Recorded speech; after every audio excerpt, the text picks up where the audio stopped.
tal? Saludos, muy buenas noches. Bienvenidos a Vía V. Nos encontramos como cada día en la redacción central de La Voz de Galicia. Es martes 18 de enero. Debate de alcance sobre la organización administrativa del Estado español.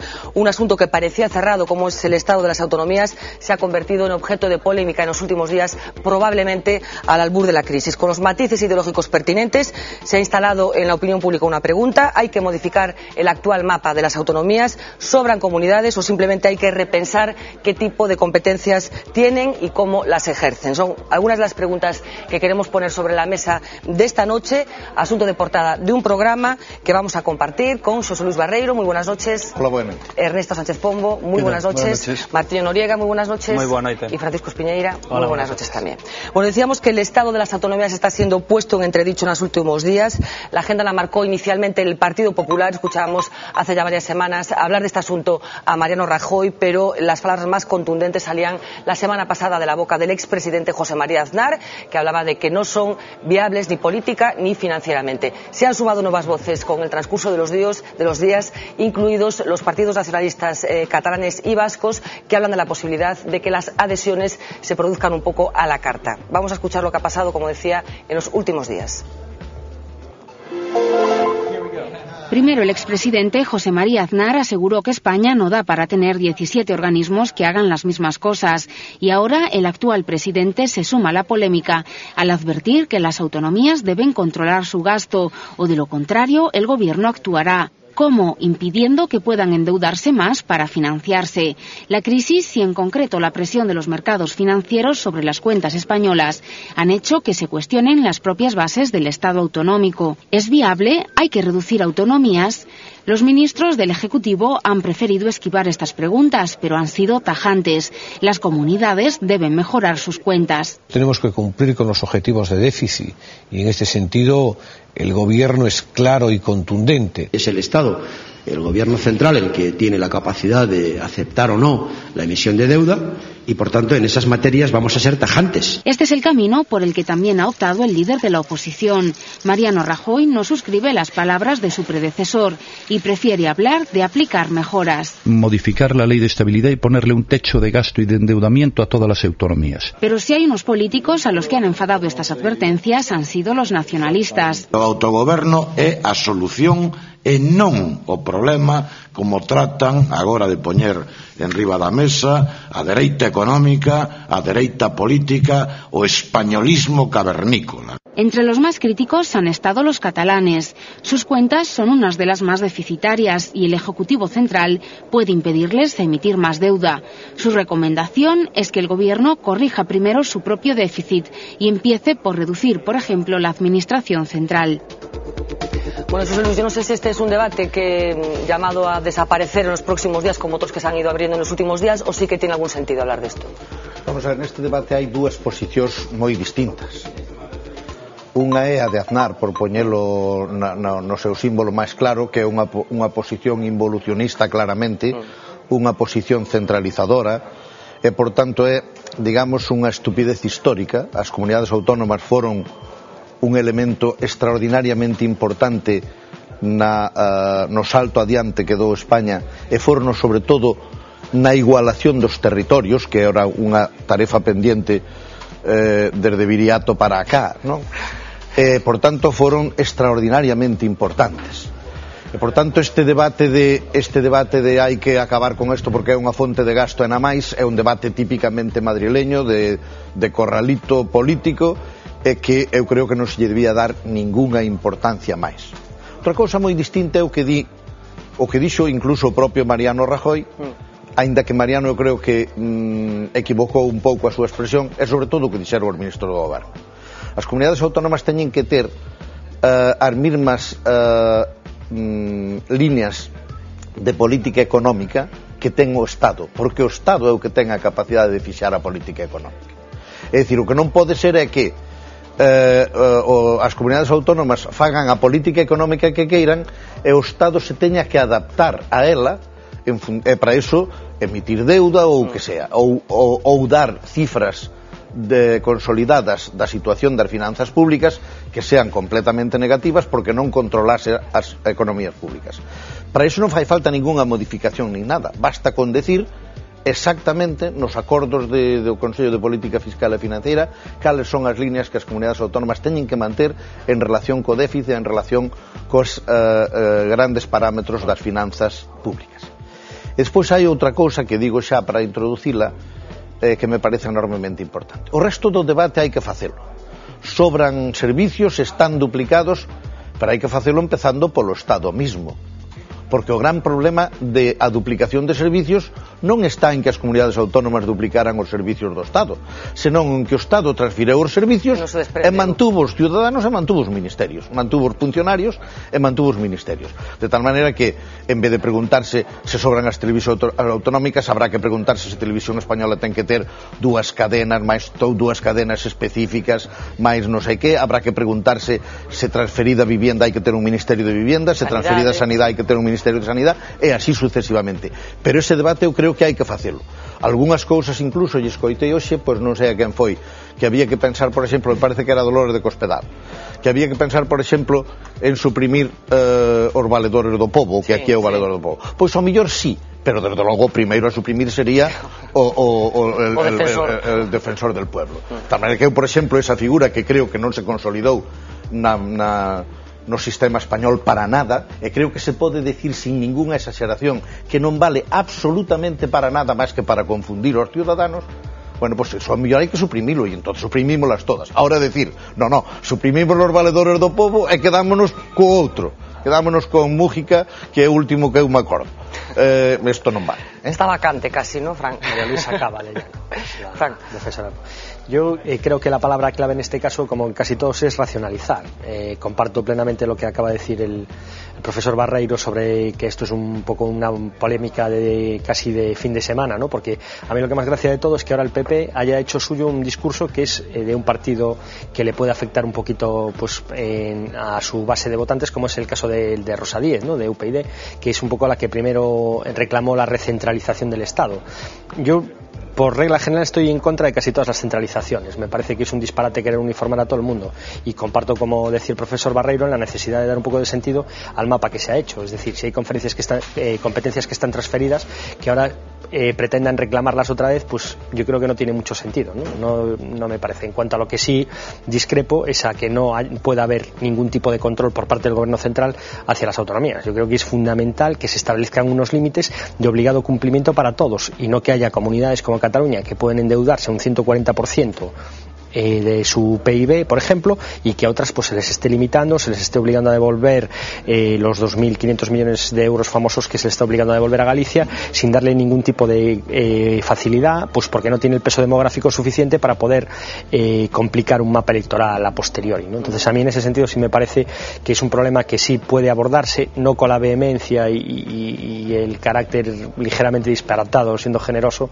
que le ha querido introducir Aznar, pero que yo creo que tampoco convendría olvidar esa idea. Bueno, Martín, na posición dos nacionalistas, eu non sei, escoitábamos hai un momentiño a Guillerme sendo moi contundente con esta proposta, pero tamén escoitamos días atrás por parte dos nacionalistas vascos e cataláns, probablemente fora un órdago nada máis, a posibilidade de que as adhesións a determinadas comunidades autónomas, en concreto se falaba das históricas, fora libre, no sentido de que, por exemplo, Navarra se pudera adherir ao País Vasco, non? Eu, cando escoito ás veces determinadas afirmacións como as que fai o expresidente Aznar, pregúntome se verdadeiramente o expresidente Aznar tivo responsabilidades de goberno, ou está preso dunha enaxenación mental transitoria, ou fala dende a liberdade e durante varios anos nos estivo enganando, porque él, claro, foi o presidente do Estado dun Estado descentralizado que se baseaba nun modelo territorial que todos coñecemos a través do modelo das comunidades autónomas, ¿no? Entón, aí é cando empiezan os problemas. Sí, é como un antes e un despois, ¿no? Temporalmente un antes e un despois, e agora falamos e pontificamos dende unha irresponsabilidade, porque a mí me dá a sensación de que a crise económica e o recorte do Estado de Benestar non é unha coartada para poñer en solfa calquer tipo de cuestión, e incluso entrar en determinadas cuestións que até fai pouco era un motivo de orgullo. Eu podo estar de acordo que hai que racionalizar gasto, que ten que haber mecanismos de cohesión estatal, pero a diversidade do Estado español é absolutamente necesario. Evidentemente nunha posición nacionalista moito máis, porque a maneira de entender a diversidade do Estado español porque existe unha realidade, non?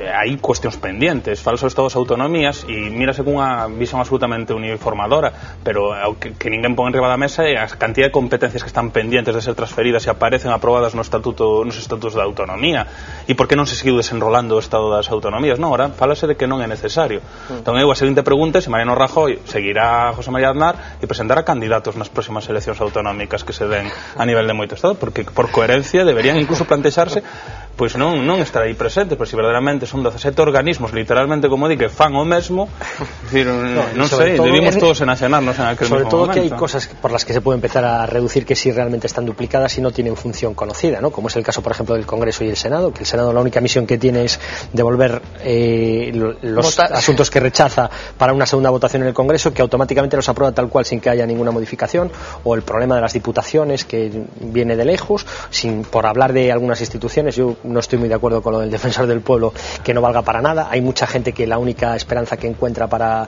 que alguien le escuche y pueda salir a la luz su problema, no son muchos los casos, pero hay algunos recientes que creo que son tanto el de Valedor do Pobo como el Defensor del Pueblo, y que a lo mejor es mucho más fácil empezar a solucionar esas duplicidades por lo que realmente es tu competencia, que no abrir una brecha en donde no tienes, como bien explicaba Martiño ahora, demasiado que hacer, ¿no? Porque hay estatutos que blindan esas competencias. ¿Y qué vas a hacer? Vas a hacer catalanes, gallegos y vascos de un determinado modelo y el resto de España que elija libremente. Tú imagínate que Murcia diga yo me quiero unir a Cataluña.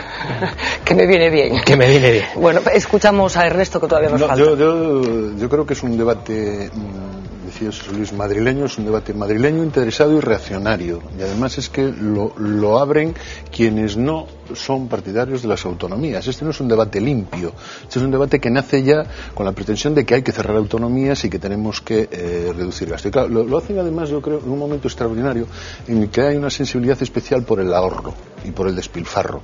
Claro, y lo hace gente, además, que trata de vender una imagen de gestión racional, y que pueden incluso entre su parroquia y entre su coro vender esa imagen, si no fuera porque a lo mejor también tenemos que empezar entonces por ese sistema a pensar en que tienen que desaparecer aquellos ayuntamientos como por ejemplo el de Madrid, que gobierna el Partido Popular y que tiene un endeudamiento de 7.000 millones de euros. Es que, claro, no solo consiste en quitar la autonomía de Murcia ni quitar la autonomía de La Rioja, consiste a lo mejor en racionalizar. A mí me parece que es un debate tremendamente reaccionario. Yo creo que José María Aznar, estoy de acuerdo con Martiño, marca desde el momento en que se va, hay un antes y un después en este país, pero esto, Martiño, le va a servir a él para dar 6 o 7 conferencias sobre el nuevo estado de las autonomías y embolsarse, pues no sé, pues unos 70, 80.000 euros más, además de lo que ya le pagamos los españoles, como haber sido presidente, y además de lo que le pagan empresas públicas y además de lo que le pagan otras empresas. O sea que, quiero decir que la familia Aznar, con Alejandro Agag al frente, no acostumbra a tirar piedras para no hacer negocios, ¿no?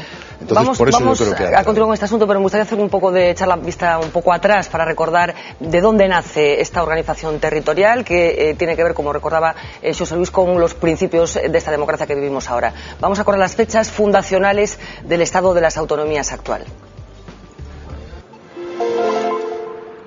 La actual división territorial española en 17 autonomías se perfiló en la Constitución del 78.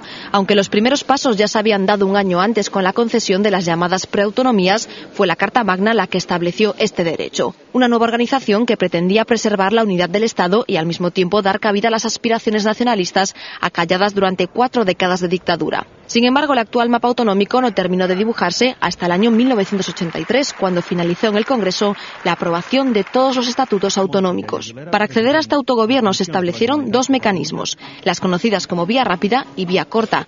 A la primera tuvieron acceso las llamadas comunidades históricas, Cataluña, País Vasco y Galicia. Las 3 que ya habían aprobado sus respectivos estatutos autonómicos antes de la dictadura. Andalucía también pudo finalmente acogerse a este proceso, que le costó la dimisión al entonces ministro de las Regiones, Manuel Clavero, ante la inicial negativa del gobierno. Una expresión que el propio político hizo popular en aquella época fue la de café para todos. Con ella se simbolizó el deseo de las distintas regiones españolas de gozar del mismo trato. Una aspiración que aún sigue siendo materia de debate 30 años más tarde. Recordamos en este vídeo esa expresión de café para todos. Yo no sé, en alguna ocasión he oído hablar que el Estado de las Autonomías ha creado autonomistas, que probablemente regiones o zonas de España que no tenían esa pretensión que podía haber en las nacionalidades históricas, bueno, pues fueron alimentándola con el paso de los años, ¿no? José Luis. Vamos a ver, moi brevemente, primeiro, dúas puntualizacións. Eu estou absolutamente de acordo en que as comunidades autónomas teñen que ter un control de gasto. O que digo é que para eso non fai falta ningún acordo novo. Basta con que o Estado estableza cales son as líneas xerais de política económica que a quen corresponde establecer. Por tanto, se ordena reducir o déficit, hai que reducir o déficit. O que pasa é que o ten que reducir a comunidade autónoma, que é un Estado. E non se pode presupostar por ela, reduce o donde queira, porque para iso ten a competencia e para iso ten os seus propios presupostos. O mapa, o que reclamaban os vascos, xa é posible neste momento perfectísimamente adherirse ás comunidades a outra. O mesmo procedimento que houbo para facer unha comunidade é o mesmo que funcionaría ahora mismo para disolvela e adherila a outra mediante a reforma dun estatuto, mediante a autorización do Congreso dos Diputados, o referéndum correspondente, poderíase unir unha comunidade a outra neste momento sin ningún tipo de dificultad distinta da que vai a ter cando se normara de outra maneira.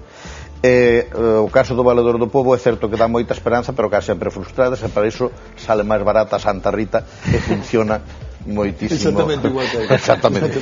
Bueno, hai que echar la donación tamén para que Santa Rita funcione. No, claro, pero é barata. Bueno, pero el valedor gratis tampouco trabaja. A xente que non houbera Santa Rita nos compensaba pagar a un psicólogo. Ahora, outras cuestións. Vamos a ver. As autonomías xurdiron nun marco de moitas dúbidas sobre cal era a vontade xeral dos ciudadanos e sobre cal era o poder fáctico vivo do franquismo que podría non solamente intentar impedilo, senón en función de eso, considerando traicionado o espírito de Franco, digamos, dar marcha atrás ao proceso democrático. O 23F é un exemplo claro a racionalidade que tiñan estes profundos temores. E, por tanto, houbo decisións que se tomaron, por decirlo así, tomouse a decisión inicial, pero deixouse que o proceso político as fose desenvolvendo. Iso é unha das razóns polas cuales non se fixo unha cousa na Constitución, que é crear un mapa antes de deixar que as comunidades autónomas se autoformasen por adhesión, que é como se formaron. De tal maneira que, por exemplo, o señor Fraga, en algunha das súas enmendas, chegou a propoñer, despois non sei se chegou iso ao Congreso ou se mantuvo ou non, creo que non, pero chegou a propoñer un mapa de autonomías. E houbera evitado, seguramente, algúns problemas dos que ten agora. Coincidía? Non, eran menos autonomías. Me parece que era, creo que coincidía básicamente coas rexións tradicionais. Claro. E probablemente aquel mapa, se souberan atrevido a implantalo, houbera sido millor co da hora. E sobre todo non quedarían os elementos soltos. Aquí temos moi claro desde Galicia que hai unha nacionalidade histórica, pero hai tensións noutros... Cando estamos falando de por que Madrid é unha comunidade autónoma... O caso de León, por exemplo. O caso de Castela-León, o caso das comunidades autónomas independentes, recordar, os que xa somos vellos, que hasta Segovia estuvo a punto, os que somos, dixen, pero eu señalaba a ti para que escoitaras desde a túa xuventude. A ver, es que esta parte da mesa non tiñamos, o sea, Segovia pretendía ser comunidade autónoma independiente. Pretendeuse que fora comunidade autónoma independiente. Foi un caso especialmente chamativo naquele momento. Por tanto, que agora houbera un proceso segundo o cual, nun proceso de racionalización, que non debería empezar polas comunidades autónomas, debería empezar pola política municipal en todo caso, non? Pola política local, pero que no proceso ese obligara a que as comunidades autónomas foran hacia digamos, mapas máis sostibles, e que, por tanto, as comunidades autónomas tuveran un mínimo de habitantes e un mínimo de extensión, etc., e se conformaran de outra maneira, pois non sería ninguna estupidez, sería unha cuestión perfectamente debatible. De feito, moitas comunidades teñen este debate dentro, ben sexa para unirse ou para separarse. Incluso básicamente que no debate... para separarse. Yo para unirse no conozco ninguna. No, bueno, pero o caso vasco ten o debate para unirse. Non ten Navarra, pero o caso vasco sí. De Euskadi hacia Navarra, non de Navarra hacia Euskadi. Exactamente. Eso se llama anexionar, ¿no? Pero o caso dos secesionistas tamén. Ten o León hacia Castilla, pero non ten Castilla hacia León. O caso de León probablemente se xo máis difícil de comprender, sí. E entonces, en este proceso, eu creo que hai que atender a unha cuestión. A reforma do Estado autonómico non debe de dar ningún problema, non debe de ser ningún tabú. O que debe de ser un tabú enorme é o de decir no los podemos dejar solos, como decía Franco, los hemos dejado solos y ahora se lo gastan todo por ahí en parrandas y en coches oficiales. Vamos a ver, o gran gasto deste país fai no Estado, as grandes despilfarros deste país fai no Estado, as grandes machadas sobre a naturaleza, sobre os ríos, sobre todo eso, fai nas o Estado, e que se non dá a sensación de que parece que cada vez que temos que buscar un mal de algunha cousa, a culpa é de fora. Eu outro día tuve a ocasión, e con isto termino, de estar falando con uns enxeñeiros, especialmente con un que falaban do que está sucedendo en Lorca.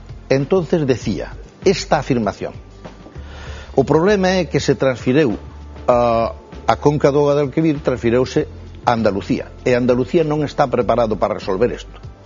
E digo eu, pero quen foi, isto é de antes donde, quen foi o que entubou o río por debaixo das rúas de Écija?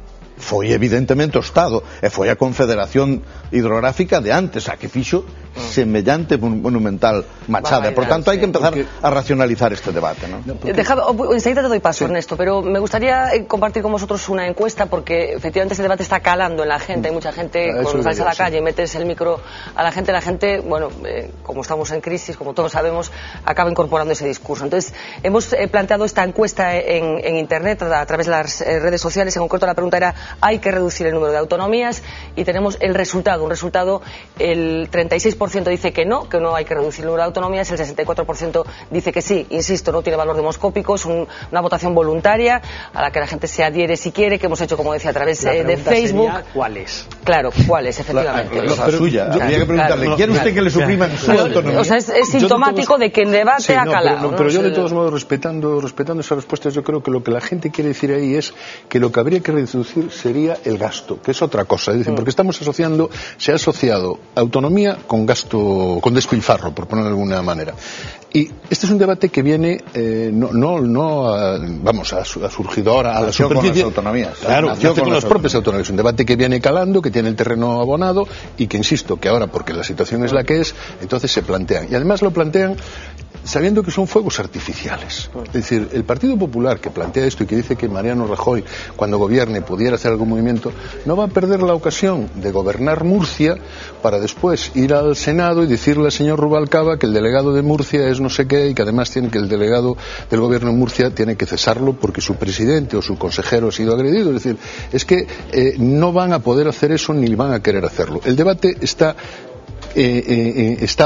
soterrado, estaba bajo la superficie y ha salido a la luz con el problema de los gastos. Pero no, la gente, yo creo que le da igual las autonomías que haya. Yo creo que lo que están, cuando dicen que se supriman las autonomías, lo que están diciendo es que se reduzca el gasto. Y a mí me parece muy bien lo que dice José Luis. Es decir, hay que controlar el gasto, pero yo creo que hay que empezar por el Estado. El que está gastando desmesuradamente es el Estado, aunque se extendiese la idea de que quien gastan son las autonomías. El otro día había una información en un periódico muy escandalosa diciendo que la Junta de Andalucía disponía de 84.000 teléfonos móviles. Es decir, bueno, puede parecer un número absolutamente desproporcionado, son 10 provincias, no sé qué y tal, sí, pero claro, es que estamos permanentemente, no hemos dicho cuántos teléfonos móviles tiene un ministerio, ni cuántos teléfonos móviles tiene un ministerio con todas sus delegaciones y todas sus cosas. Entonces, a lo mejor hay que hacer el debate, pero el debate hay que hacerlo desde otra perspectiva. Y desde otra perspectiva. E hai unha cuestión, eu brevemente quería un pouco pola liña que iba antes Ernesto, é dicir, de que é unha posición profundamente reaccionaria, porque hai dous marcos, non? Podemos falar da descentralización administrativa, que claro, tú podes estar de acordo en maior ou menor medida que se pode ou non se pode racionalizar, pero logo está tamén a cuestión de encaixe de vontades de existencia no conxunto do Estado español, o coñecido como nacionalidades históricas. Eu estou convencido de que cando un señor como Aznar fai ese tipo de aseveracións, fainos con un único obxectivo, que pola desaparición do coñecido como diversidade ou das identidades existentes no Estado español, e o fai orientado cara a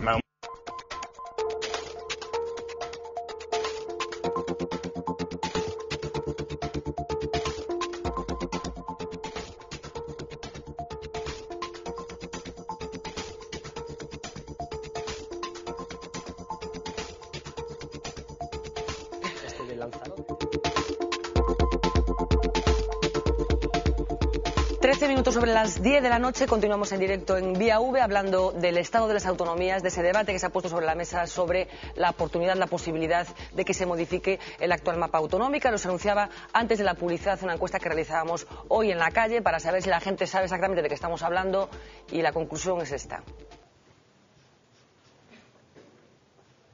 A ver, 16 o 17, ¿no? 17. Pues el número exactamente no sé decirte, pero sé cuántas hay. Me has pillado, vale. Pues no, tendría que hacer inventario. Eso me parece difícil contarlas. 17. Creo que 9, ¿no? Pues no sé, una por cada provincia, ¿no? A lo mejor aumentó estos días de alguna al fin de año. Sí, 17, ¿no? Yo creo que son necesarias, están en la Constitución. No hay país que pueda soportar a 17 gobiernos. Eso mata castaña. A mí me da igual. Pues a mí me parece bien, yo creo que simplemente hay que gestionar adecuadamente. No tengo la varita mágica, pero a mí me parece un despilfarro. Las de Castilla, las de León, Levante con Murcia. Tal cual está bien, ¿no? Con un par de autonomías en este país íbamos corriendo. Hombre, si se pudieran reducir algunas... No tendría sentido porque va en contra de la descentralización del Estado. Mira, que se pongan de acuerdo, ¿sabes? No, Galicia no, las autonomías históricas no deben de tocarse. Sí, habría que hacer un referéndum. No tenemos nada que ver. No, hombre, no. Yo creo que no tiene nada que ver. Ya te digo, me da exactamente igual. Bueno, opiniones que recogíamos en la calle y Fran pedía la palabra. Sí. No, porque preguntabas antes de la pausa publicitaria por el tema del furor autonomista y hay que poner un ejemplo que estaban hablando los mayores, un poco de respeto, sobre el tema. La mesa de edad, ¿no? Sí. El Senado, vamos a dejarlo en el Senado. Que me acababa de descolgar, ya me vienes situando tú otra vez. Hablaban sobre el tema de que después de andar hubo un punto de inflexión y ha debido ser tal el cataclismo que hemos descubierto en los últimos días, que resulta que si Aznar hablaba catalán en la intimidad, ahora resulta que Cascos también habla bable en la intimidad, porque ahora resulta que él es autonomista regionalista asturiano, que claro, como allí al borde de la autodeterminación. Sí, allí estuvo Don Pelayo, y aquí estas cosas hay que tomárselas con mucha seriedad, porque Don Pelayo ya se sabe lo que pasa con Don Pelayo, ¿no? Pero yo así, cuando tú estás preguntando, hice un repaso rápido de los partidos digamos regionalistas, autonomistas, nacionalistas o lo que se le quiera llamar, que se me vienen a la cabeza al primer golpe de vista, que tienen representación parlamentaria, ¿no? Entonces, por ejemplo, vamos a Canarias y está Coalición Canaria gobernando, pero no solo Coalición Canaria, porque tenemos al Pilpil Lanzarote, que tiene un senador, creo, tal, no sé qué, hay un partido, la Unión de Hierro Independiente, bueno, o sea, hay 4 o 5 simpáticos. En Cantabria, el presidente autonómico más valorado de toda España es el presidente del Partido Regionalista Cántabro, el de las anchoas, Miguel Ángel Revilla, también conocido de las anchoas y el taxi. Es el hombre, nadie sabe qué gestión hace, todo el mundo sabe que lleva anchoas en un taxi a la Moncloa. O sea, ese es el estas erupciones también se detectan en la política local, que cabe pensar que los cántabros sí sabrán con lo que gestionan. No sé, a mí lo que trasciende de la gestión es eso, y que fue el que le dijo a Pepe Blanco que si no llevaba la B en tiempo y forma, que él rompía el pacto y ya estaba. Es lo único que ha trascendido de lo suyo. Aragón, partido aragonés regionalista, Chunta aragonesista, el partido andalucista, aquel que declaraba independencia incluso de Jerez solo, que estaba en un momento pedían que también fuera independiente, y en León tenemos el Unión del Pueblo Leonés, que también medio reclaman una especie de estado independiente, incluso en el Bierzo hay otra secesión más, ¿no? Esos se me vienen así a bote pronto de lo que hablas tú del brote del estado autonomista, y a lo mejor el problema, como bien explicaban tanto Ernesto como el profesor Barreiro, es racionalizar todo eso. Es decir, o sea, lo que habrá que decidir es qué competencias tiene cada uno y que las ejecute solo uno, porque luego contábamos a micrófono cerrado, nos contaba el profesor Barreiro sobre el tema de cuando había un problema, que la culpa siempre era pues en un caso de Fomento, en otro caso de no sé qué, y al final tú le pides cuentas, o el reportaje que publicaba La Voz de Galicia el otro día sobre el Monte Gallas, que llegaba, le pedían una señal al consellero de Cultura, dueño del chiringuito o responsable del chiringuito, y no era capaz de decir que la iba a poner. Dijo, no, bueno, hablaré con quien corresponda. Oiga, pero mire, ¿usted manda o no manda? Bueno, sin duda el debate del Estado de las Autonomías me gustaría seguir avanzando, porque el siguiente asunto seguro que tenéis opinión formada sobre él. Me estoy refiriendo al proceso de bancarización de las cajas de ahorro, una posibilidad lejana hace unos meses, pero que en las últimas horas se ha ido concretando también. Han hablado muchas personas, desde el Gobierno ha habido mensajes más o menos francos, más o menos claros, desde el Banco de España también. Vamos a hacer un pequeño repaso de lo que ha pasado con este proceso, que afectaría también a la recién fusionada Caja Gallega. Con cautela prefiere analizar el PSDG la posible entrada de capital privado en Nova Caixa Galicia. Este proceso, el de bancarización de las cajas, está siendo cada vez menos hipótesis y más posibilidad. Hace unos días lo avanzaba el secretario general de los socialistas gallegos, Pachi Vázquez, y el presidente del gobierno acaba de hacer lo mismo, pero en las páginas del Financial Times. José Luis Rodríguez Zapatero aseguró a través del diario británico que el sistema financiero español se reforzaría con capital privado. No en vano, la ley de cajas deja abierta esta posibilidad. En lo que respecta al caso gallego, con la fusión de CaixaNova y Caixa Galicia aún reciente, el BNG no quiere ni oír hablar del tema y acusa al PP de hacer la vista gorda. Fomos nós quen impulsamos a lei de caixas galegas e foron outros, por certo, quenes, traicionaron un pouco ese espírito e acabaron producindo un resultado final que, como sabe vostede, nós non compartimos e non avalamos. El presidente de la Xunta, por su parte, se reafirma en no valorar lo que no considera una propuesta seria por parte del Gobierno. Non me podo pronunciar porque non coñezo nin o contido nin o alcance desta medida anunciada e non concretada polo Goberno de España. Y desde Nova Caixa Galicia tampoco hay valoraciones concretas, solo si la bancarización fuera un hecho. En ese caso, los órganos de gobierno de la entidad financiera tomarían la decisión correspondiente. Bueno, usted recuerda simplemente un vaticinio que se hizo en esta mesa hace unos días, en la mesa económica que periódicamente convocamos. Jorge González Gurriarán dijo que este proceso era imparable y que probablemente antes del verano estaremos hablando de cosas concretas. Fran. Sí, yo creo que esto lo hablamos también ya hace meses atrás, cuando fue el profesor Quintas el primero que alertó sobre que el proceso de concentración de cajas era inevitable, ¿no? Se ha producido una primera oleada, estaba claro, y el problema que hay es saber dónde va a acabar la segunda oleada, si va a acabar en 2 o 3 grandes cajas o 3 grandes grupos de cajas, o si finalmente van a acabar todos convertidos en bancos. Los pasos que se han dado con los SIP, está claro que esos ya van a ser bancos y que van a acabar absorbiendo digamos la parte más tóxica de los productos que tengan las cajas en estos momentos para intentar sanearlas con la aportación de dinero privado, y en el caso de los grandes grupos, o en el caso del Grupo Gallego, que no tiene una dependencia externa gigante, ¿no? Pues habrá que ver hasta qué punto la resistencia política evita la conversión en un banco, pero por la experiencia que tenemos, sobre todo el mundo anglosajón, en Gran Bretaña y todas estas cosas, yo creo que el proceso final es que queden 4 grandes grupos bancarios, y me imagino que para poder competir tendrán que ser todos iguales. Xa non fará falta facer eleccións, porque xa tenemos 4 grandes grupos bancarios e marcarán as liñas absolutamente políticas e económicas, e a política que está a día de hoxe xa atomizada, pois pasará a estar na trastenda. Eu da bancarización das caixas, a primeira persoa que lle escoitei falar, as primeiras 2 persoas que lle escoitei falar da cuestión foi a Camilo Nogueira e a Xosé Manuel Beiras, unha vez nun debate, e xa fai bastantes meses, non? Un proceso que se dera a nivel de outros estados e o que buscaba era concentrar claramente ou simplificar o mapa bancario e eliminar unhas entidades que teñen un perfil propio que eu creo que teñen un recoñecemento social importante, non? Porque as caixas teñen un perfil social que eu coido que hai que valorar, non? E nun estado de benestar máis, é dicir, non buscan a pura rentabilidade, non buscan a rentabilidade pola rentabilidade, fan aposta claramente por reinvertir parte dos fondos na cuestión social, e eu penso que é un modelo a reivindicar, pero que dá a sensación de que en plena crise económica do que se trata de soltar lastre, e as cousas que verdadeiramente son conquistas e cuestións que no modelo bancario que vimos de ver que xenerou a crise económica global, un modelo bancario que deberíamos aprender dos erros, non? Seguimos reinvertindo nos erros, e o problema ahora non son os bancos e a maneira na que operaron económicamente, senón son entidades cun perfil social e que verdadeiramente tiñan o aforro e operaban aquí no país, como poden ser as caixas. Entón vamos a simplificalas e a bancarizalas. Ao final o debate non era sobre se unha caixa sí, unha caixa non, que eso creo que estábamos todos de acordo. O debate ou o subterfuxo era se ao final se iba a acabar bancarizando e íbamos a perder o perfil social polo cal valoramos estas caixas. Bueno, enseguida voy a darle paso a Ernesto y a José Luis Barreiro, pero me gustaría explicar un poco a nuestra audiencia cuál sería el proceso, cuáles son las diferencias, supongo que muchos de ustedes lo tienen ya clarísimo, cuáles son las diferencias entre una caja de ahorros y un banco, y cómo sería el proceso de conversión de una de estas cajas en un banco.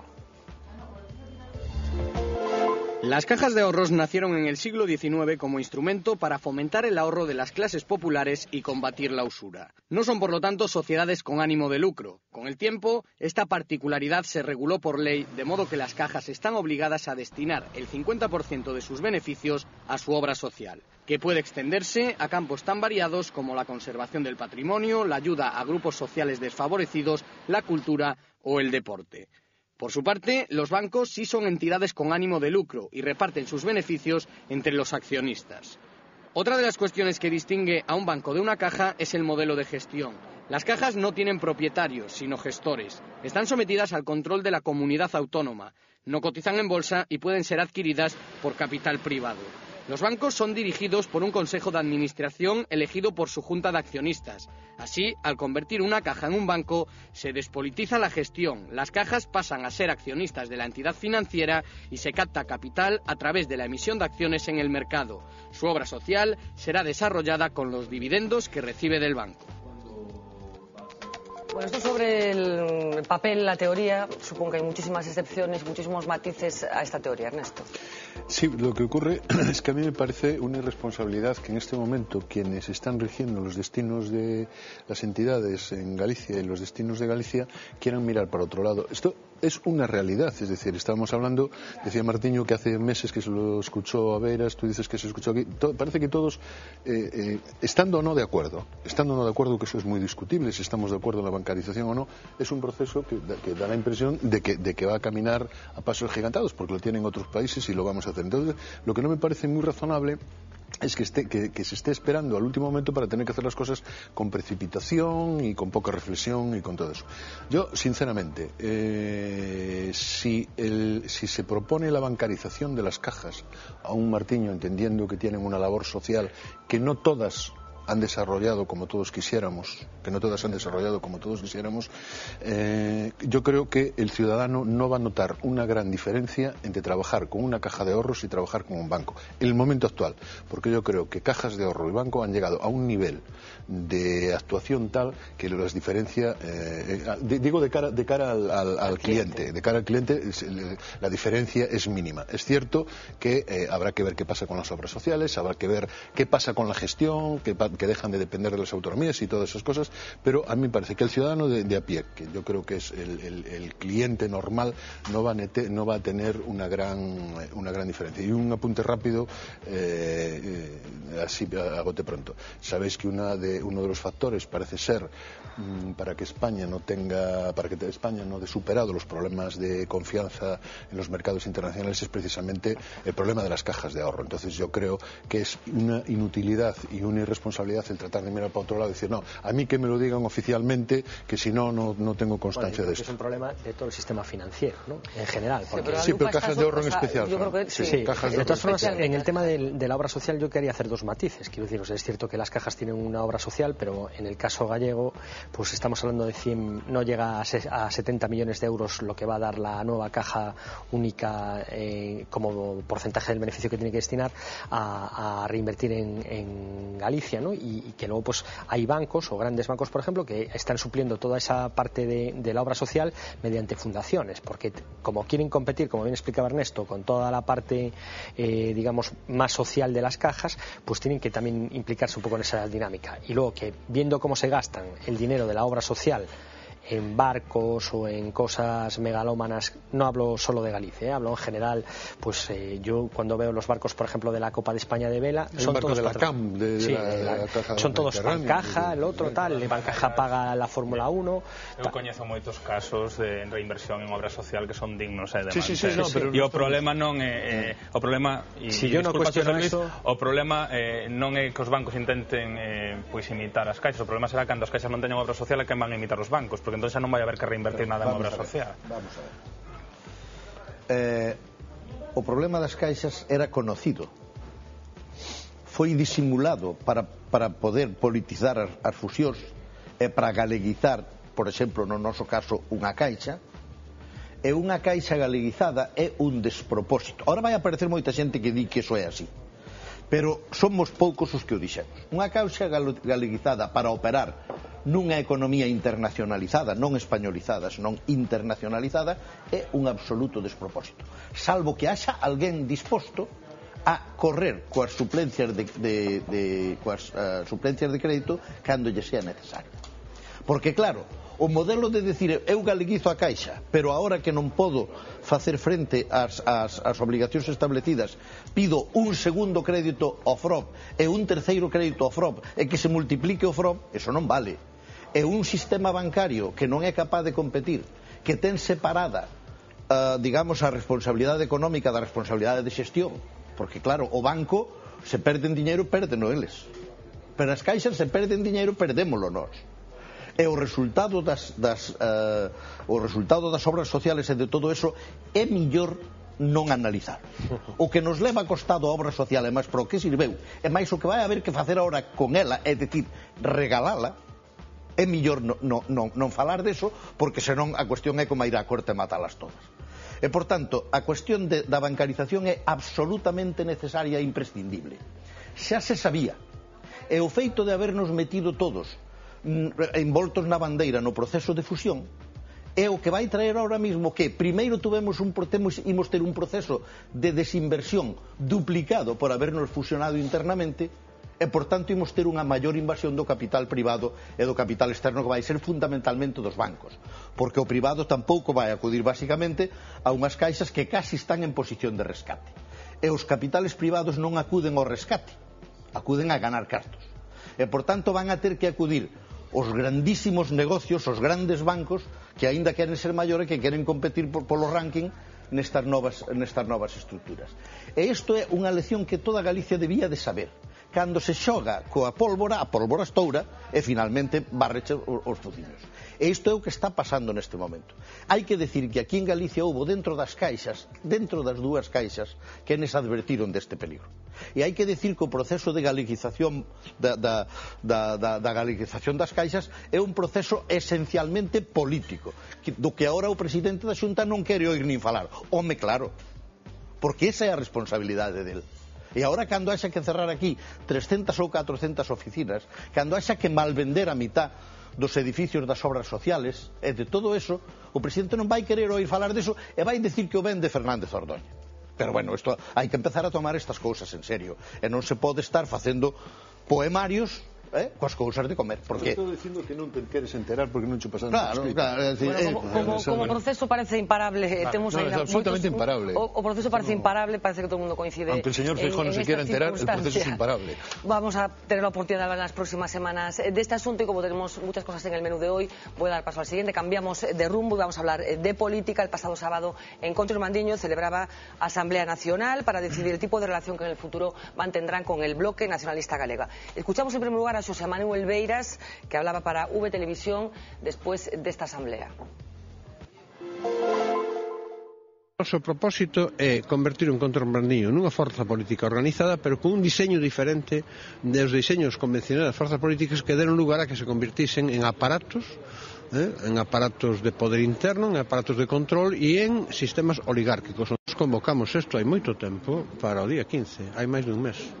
Non estaba convocado o Consello Nacional para hoxe. En todo caso, habrá que preguntar a dirección do BNG porque convocou o Consello Nacional para hoxe.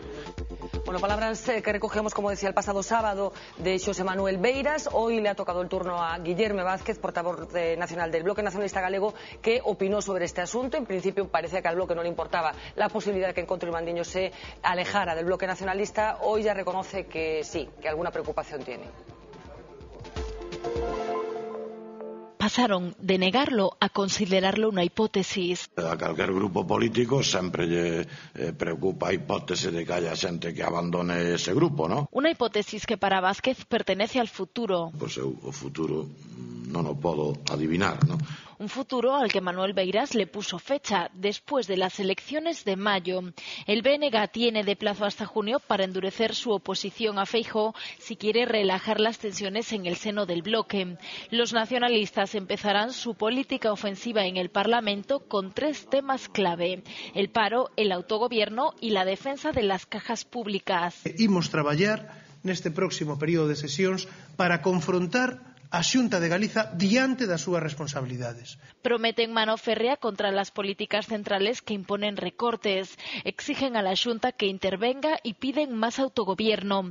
La reforma del estatuto es para el BNG la solución a los problemas de Galicia. Os problemas de Galiza nunca se derivaron, e en concreto podemos falar dos económicos, de outro tipo, de ter un exceso de autogoberno, xustamente de ter pouco. Para el bloque, Feijóo es el culpable. Con este mensaje, los nacionalistas tratarán de captar el voto de los gallegos que sufren la crisis y también de los irmandiños de Beiras. El futuro está trazado y deja atrás un pasado en el que BNG y PP pactaban en el Parlamento y que hoy ya es historia.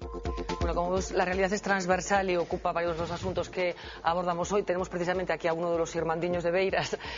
¿Qué va a pasar? Que pasaba por aquí. Exactamente. ¿Qué va a pasar con Encontro Irmandiño, Martiño? Bueno, Encontro Irmandiño está nun proceso de debate político interno, é unha forza que en teoría eu penso que ten a perspectiva de consolidarse dentro do BNG como partido político e que demanda do BNG unha apertura, ou polo menos unha recuperación do espírito fundacional dentro do punto de vista da diversidade e un pouco do común denominador que configurou e impulsou o BNG durante moitos anos no panorama galego. Dito isto, eu son dos que pensan que a responsabilidade nun proxecto político está prorrateada, non hai malos nin bons, e a xenerosidade tamén, evidentemente directamente proporcional á representatividade de cada quen, neste caso nun proxecto político, e tamén que a crítica, se non autodestructiva, é sana, non? É dicir, o contrario sería entrar en papanatismos. Estamos cansados de escoitar como a ciudadanía fai crítica dos movimentos políticos, non? Pero bueno, unha vez analizado así un pouco a cuestión, eu tamén son dos que pensan que na cuestión do nacionalismo galego o que a unidade non debe ser un cliché, unha necesidade, e que nos momentos nos que estamos con retrocesos económicos e que nos encontramos con ataques a nosa cuestión identitaria por parte do goberno de Feijóo, esa unidade debe fortalecerse e basearse na transparencia e na responsabilidade e na pluralidade. Pero esa unidade ten que ver cas próximas eleccións municipais ou... Eu discrepo sobre a reportaxe, eu non penso que a cuestión sexa tanto a coherencia das políticas do BNG como o que foi o espírito fundacional ou como entender o BNG a un ente político que ten a riqueza na diversidade a pesar de que teña un proxecto político e un discurso propio, non? Nas estrategias que hai que seguir ou non? Bueno, a mellor en cuestións puntuais hai voces discrepantes e non ten nada que ver ca cuestión ao mellor do Encontro Irmandiño. Estamos falando do tema das caixas. O BNG tivo unha posición fixa e a defendeu. Hubo discrepancias no momento do debate porque se estaba falando que non é unha cuestión de fusión sí, fusión no, Caixa Galega, sino de bancarización sí, bancarización no, non? E pode haber diferentes políticas, pero moitas veces é unha cuestión máis subxectiva e é unha cuestión de higiene democrática interior e de clima de convivencia, e esas cuestións subxectivas que ás veces as podes transportar a cuestións da vida cotidiana, como poden ser as parellas ou as relacións de parella, moitas veces son difíciles de cuantificar, non é tanto de posicionamentos políticos. Eu considero que o BNG políticamente en moitas cuestións está facendo unha oposición dura ao Partido Popular e está sendo contundente en cuestións idiomáticas, en cuestións ao mellor de recortes sociais, como compre selo. Si que ao mellor hai unha cultura que se perdeu, que foi o da diversidade, o do respeto ás voces diversas do BNG e o entender que o BNG é un proxecto común do nacionalismo galego en clave de esquerda e en clave identitaria. Ernesto. No, yo creo que Martiño acaba de hacer una definición perfectísima, pero acabas de utilizar un término premeditadamente, clima de convivencia, que desde fuera, Martiño, me es la impresión que me da que es lo que no existe en este momento en el BNG. Y yo, sin entrar en otros debates, sí me parece que por este camino, tal y como va ahora mismo el BNG, carente de reposo, de rigor, si me permites incluso casi carente de liderazgo, a mí me parece que sea el movimiento que sea, algún movimiento hay que hacer en la izquierda nacionalista de este país, porque por este camino no se va a ningún lado. Es decir, discrepo cariñosísimamente de ti en una cuestión. Tú dices, bueno, creo que se está haciendo una oposición al gobierno Feijóo. Permíteme que no se le está haciendo ninguna oposición al gobierno Feijóo. Lamentablemente, ni desde el Partido Socialista ni desde el BNG. Yo creo que nunca Núñez Feijóo creyó vivir más relajado frente a la oposición como lo está haciendo ahora. Pero yo sí que entiendo que ese clima de convivencia del que tú estás hablando, la ciudadanía no lo estamos percibiendo. Y desde luego no es nada bueno, no es necesario reiterar esto, que es una obviedad, no es nada bueno para el país que los nacionalistas en este momento estén en la situación que están, con el liderazgo que están y haciendo lo que están. Eu creo que son cousas diferentes, non? Eu podo compartir unha cuestión é as liñas políticas que siguen, outra cuestión ao mellor a proxección social dos liderazgos, e aí poderíamos e daría ao mellor un programa inteiro para debatilo. E logo é un pouco a imaxen que se traslada. Eu sí que penso que ao mellor en cuestións importantes como foi o tema idiomático do recorte sociais, o BNG ten unha posición definida e coherente. Outra cousa ao mellor que non chega a ciudadanía, non? aí podo estar de acordo que ao mellor non chega a cidadanía, é un problema. Logo, en canto a convivencia, evidentemente o NG é unha forza política complexa, somos complicados, pero tamén é distinta. Eu entendo que a veces somos atractivos porque os problemas de convivencia se dan en todas as forzas políticas, non? Acabamos de asistir como portavoz parlamentario dunha forza política dun día para outro por discrepar nunha cuestión que é o que facemos no día a día. Por a propia configuración do Bloque Nacionalista, como que a sospeita de que pode haber unha escisión é máis evidente, nun partido que ten unha conformación diferente, non? Bueno, eu de momento entendo e repito, é dicir, o que o nacionalismo galego debe entender é que ao mellor hai que cambiar de ambientes e hai que cambiar de códigos, hai que recuperar o concepto da pluralidade. Agora ben, o principio da unidade, é dicir, é un principio que, sigo repetindo, non é un cliché, é unha necesidade e é a posibilidade de estar á altura do país. E con isto non fago decir, non vamos a voltar, eu sei que pode haber moitísima xente interesada no país dende posicións políticas ou ideolóxicas antagónicas ao nacionalismo de esquerdas, de que este interesado en que o nacionalismo de esquerdas volva a principios dos anos 80, a atomización, para dentro de 15 anos volver a confluir. Eu son dos que opina que o nacionalismo de esquerdas ten que recuperar o que son códigos de pluralidade e de conduta e entender que hai un proxecto común, pero evidentemente non pode retroceder 30 anos para volver a empezar a camiñar, porque eu creo que aí non estaríamos á altura do que o país nestes momentos necesita. Que outra cousa é o mellor que demanda. Non pretendo que se convierta en un tiroteo contra Martiño esta noche. Yo lo voy a defender. Pero, Fran, hoy publicabais en el cuadernillo de La Voz, de la edición de Coruña, ese desencuentro que ha habido, ¿no?, entre el candidato del bloque, ¿no? Yo creo que y la estrategia que ha seguido Tello en su relación con sus socios de gobierno, ¿no? Sí. Yo tengo que decir que es la primera vez que coincido con Martiño y que ojalá todos los del bloque fueran como él de razonables, ¿no? Porque la verdad es que lo ha explicado. Yo creo que no se puede decir más sencillo que lo que ha dicho él. O sea, purificación del partido, que se ha producido un proceso de purificación, y el clima de convivencia. Yo creo que son dos términos que definen exactamente lo que ha pasado en el bloque nacionalista galego, y que en el caso de La Coruña, pues se puede a lo mejor apreciar aún con muchísima más claridad. Hay que remontarse al Congreso post elecciones autonómicas, donde hay que recordar que prácticamente un 45%, no recuerdo exactamente el porcentaje, creo que llegó a ser un 47%, se agruparon en torno a los que pedían un cambio de rumbo de lo que era hasta entonces la UPG. La UPG, en vez de hacer caso al mensaje que le estaba llegando del interior del partido, lo que hizo fue pasar prácticamente a una auténtica purificación de sangre del partido en todas las grandes ciudades y en todos los lugares donde tenían poder, pasando a cuchillo, metafóricamente, pero en la práctica es lo que ha pasado, a todos los candidatos no alineados con la UPG. Pasó en La Coruña con elección de candidato tensísima, donde todavía hoy se sigue hablando de trampas en la manipulación del censo y 1000 episodios más. Pasó en Orense, pasó creo que menos en Lugo y en Pontevedra porque no podían, fue en todos los lados prácticamente igual. En Santiago también pasó exactamente igual, ¿no? Entonces, en ese clima en el que se ha producido, pues evidentemente hay una mitad del partido que se siente desautorizada. ¿Qué pasa? Que esa mitad del partido está nucleada en otras tres partes completamente diferenciadas, que son el encontro irmandiño, que digamos que son los que conservan un poco más la esencia de recuperar los orígenes del Palacio de los Deportes de Riazor del 82 y todas estas cosas, y Mais Galiza, o como se llame ahora, porque cada día les llaman de una manera, que tiene, pues digamos, los pragmáticos de Aymerich, que se conforman con que Aymerich sea la nueva cara del partido. Non dice nada disto, a pesar de que le agradezo o piropo inicial. No, pero quiero decir, yo creo que esto es bueno que los televidentes también tengan una opinión externa, porque a mí me parece una osadía analizar el bloque teniendo aquí a alguien que lo conoce mucho mejor de lo que lo conozco yo, pero que eso es lo que está trasladando la propia organización hacia afuera, ¿no? Y luego, pues digamos, pues los del Mais Galiza,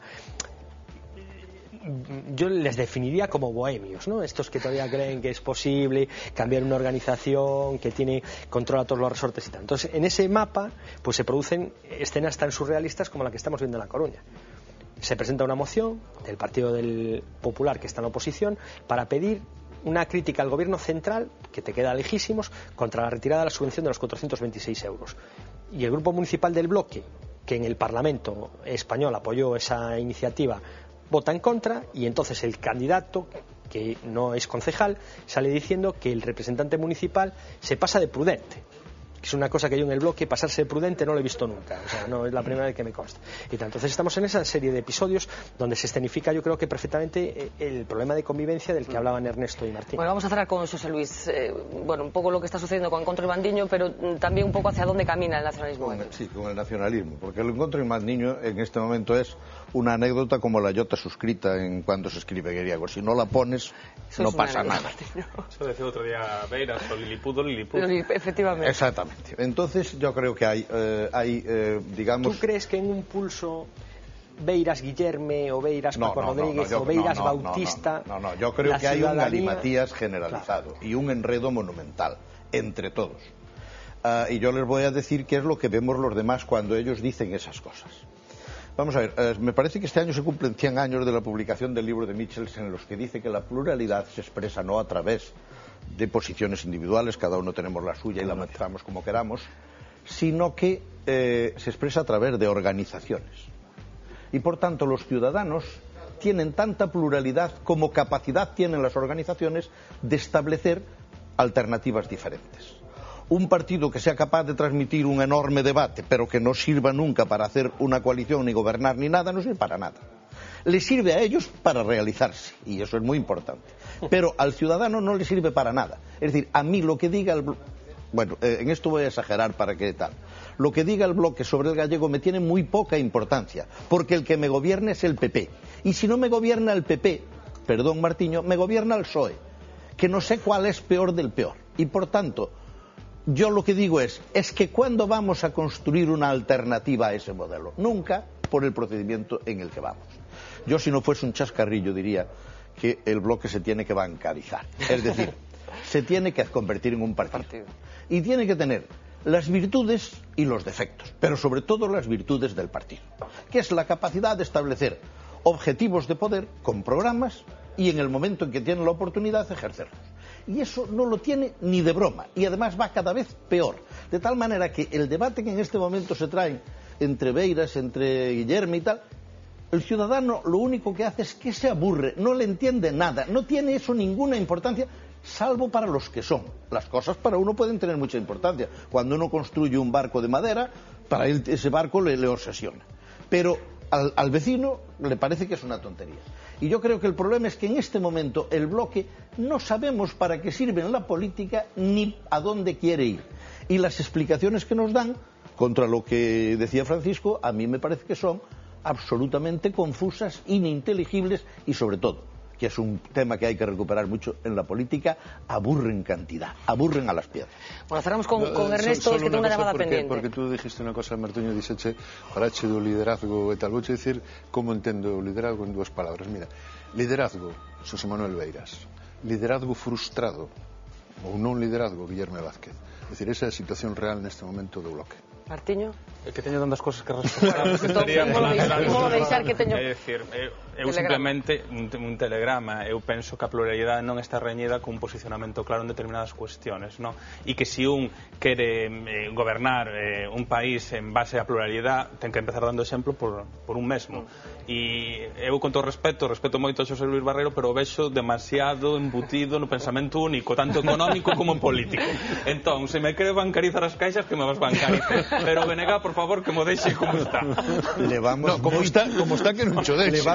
Iba a decir moitos anos, pero que eso xa non se conta así. Levamos moitas décadas sobre o BNG falando do mismo. Sí, bueno, sí. Levamos tantas como ten. Pero eu podo discrepar sobre o peso relativo, porque estamos falando dunha forza que en 2 legislaturas foi segunda forza no Parlamento, porque sigue tendo unha representación institucional moi importante e sigue sendo garante de determinadas cuestións. É como as caixas cos bancos. Cando non estén as caixas, que van facer os bancos? Cando non este o BNG ou unha ferramenta política que faga unha defensa identitaria e das conquistas sociales, que vai facer o resto? Eu creo que o BNG ten a súa función, ainda que non sirva. Tenemos que cambiar de asunto y trasladarnos a otro país, en concreto a Italia. Quería hablar de Berlusconi esta noche. Si pensábamos que lo sabíamos ya todo sobre el primer ministro italiano, nos equivocábamos. Italia amaneció hoy conmocionada por las revelaciones incluidas en el denominado caso Ruby, la menor con la que supuestamente el primer ministro italiano mantuvo relaciones sexuales previo pago. La polémica crece en torno al primer ministro italiano Silvio Berlusconi. Ahora es el turno de la Fiscalía de Milán, que ha enviado al Parlamento las más de 300 páginas del sumario donde se concluye que Berlusconi pagó a menores de edad a cambio de relaciones sexuales. El documento incluye la transcripción de numerosas llamadas de teléfono. Una de ellas es de Nicole Minetti, una ex bailarina de televisión reconvertida por Berlusconi en consejera de la región de Lombardía. Fíjate de mí, concéntrate en el francés porque a él le vuelve loco. Hay varios tipos de chicas. Está la putilla, está la sudamericana que no habla italiano y que viene de una favela, está la que es un poco más seria, la que es un término medio. Pero quizás el testimonio más llamativo es el de una ex compañera de estudios de Nicole, que describe el bunga bunga. En este bunga bunga las chicas se desnudaron y acercándose en grupos de 2 o 3 al primer ministro se restregaban y se dejaban tocar. En este lugar había también vestuarios para que se pudiesen travestir de policía o de enfermera. Pero el delito que podría llevar a Berlusconi a la cárcel tiene nombre propio: Ruby Rompecorazones. Se acusa al primer ministro italiano de haber mantenido relaciones sexuales con esta menor a cambio de dinero. Berlusconi lo niega y Ruby se lo cuenta a una amiga. Me ha dicho: Ruby, te doy todo el dinero que quieras, te cubro entera de oro, pero lo importante es que escondas todo, que no digas nada a nadie. El rumor es que el silencio de Ruby le costará 5 millones de euros al Cavaliere. Declaraciones de Berlusconi que recogíamos en este vídeo. En Roma está María Signo. María es la corresponsal de La Voz de Galicia en la capital de Italia. María, muy buenas noches. Muy buenas noches a todos. Bueno, después de ver esto, ¿podemos estar asistiendo a las últimas horas de Berlusconi como primer ministro italiano?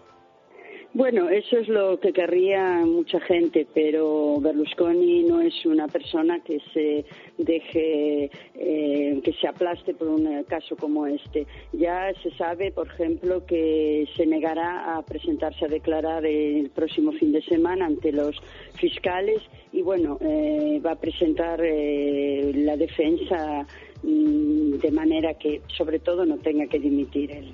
Pero, ¿cuáles son los siguientes pasos a partir de ahora? Queremos decir, ¿se puede librar también de esto, Berlusconi?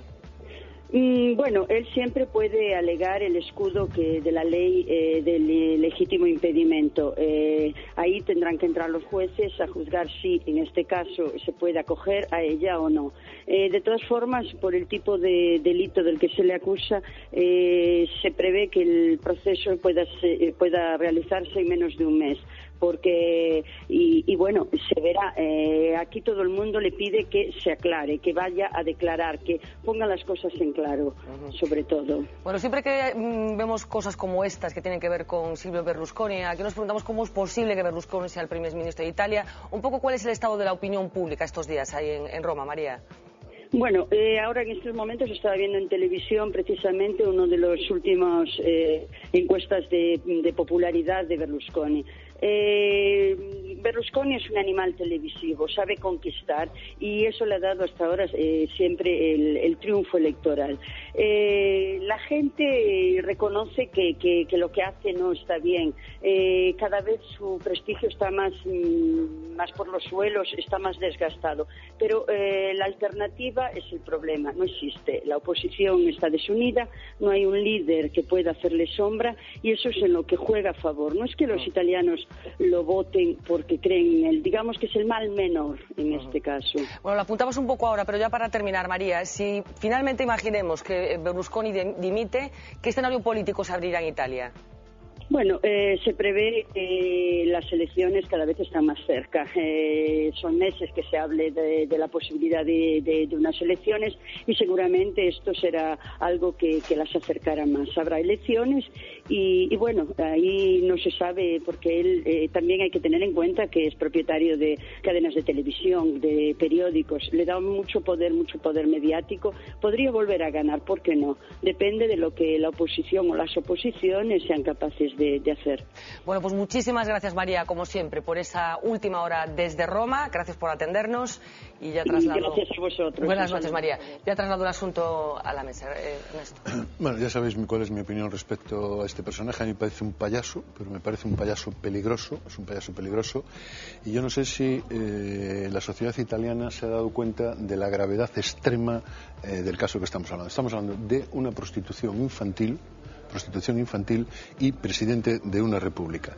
A mí me parece que se puede caer bajísimo en las profundidades, pero me parece que ya lo de Berlusconi ya no puede caer más bajo. Claro, sin embargo, es que veíamos que Mariano es contundente. Claro, y es que además eso es lo preocupante, que como tiene medios de comunicación en su mano, que como es una persona que parece ser que tiene un gran poder de cautivar a la sociedad, lo preocupante es que son dos cosas. Primero, que puede que no le pase nada, además se permite el no ir a declarar, mandar a sus abogados, y segundo, que en el caso de que haya unas elecciones, tenga que una convocatoria anticipada de las elecciones, que pueda volver a ganar. Insisto, es un payaso peligroso, pero yo creo que todo tiene un límite. A mí me parece que la prostitución infantil es uno de ellos. José Luis. Vamos a ver, la pregunta se la hacías antes a la corresponsal. ¿Cómo es posible que esté ahí? Está ahí, obviamente, porque se le vota en abundancia. ¿Y se le puede votar? Sí, ¿por qué se le vota en abundancia? Es que la última vez él no ganó las elecciones, la ganó en el conjunto la izquierda.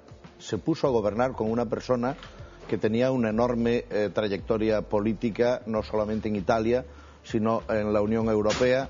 No fueron capaces de tener cuenta del recado. No se basta con que la izquierda muestre sus valores desorganizadamente y tal. Martiño.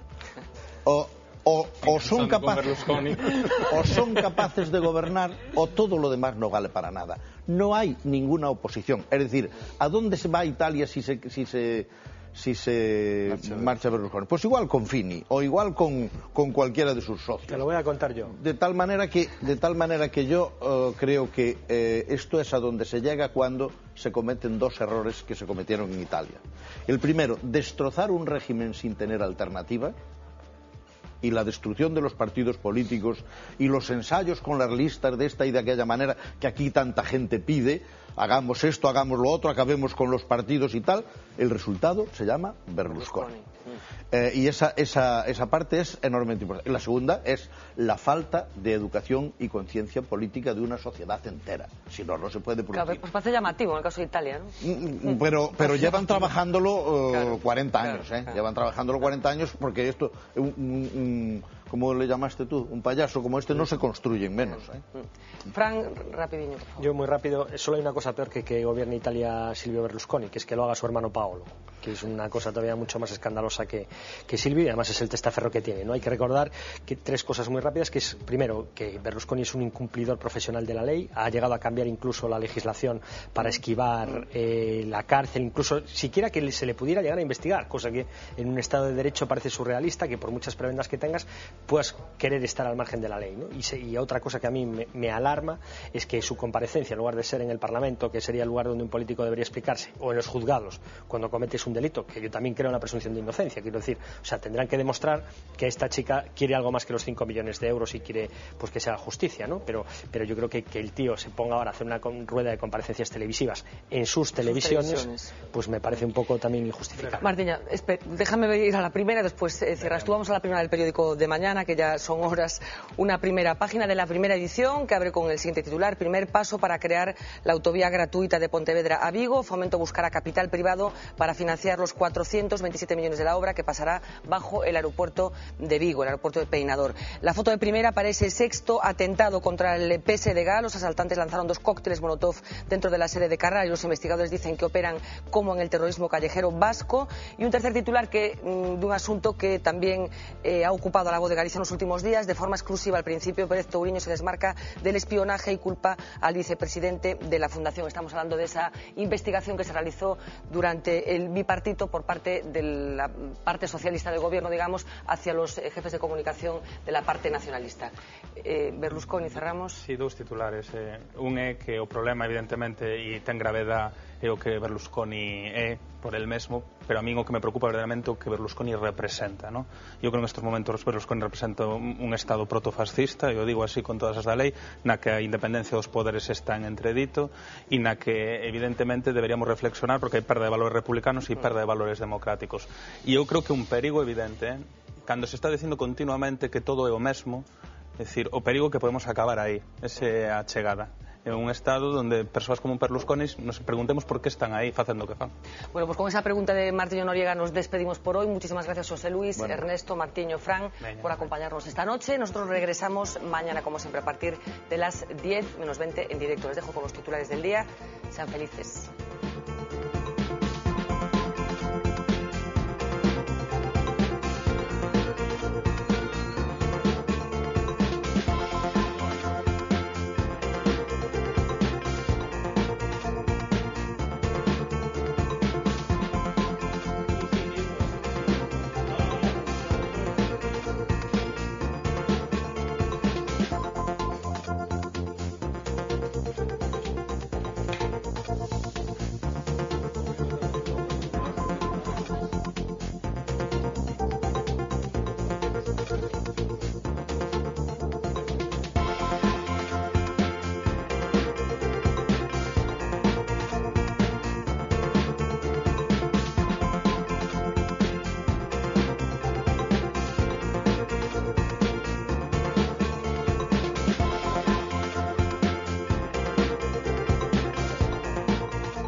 Thank you.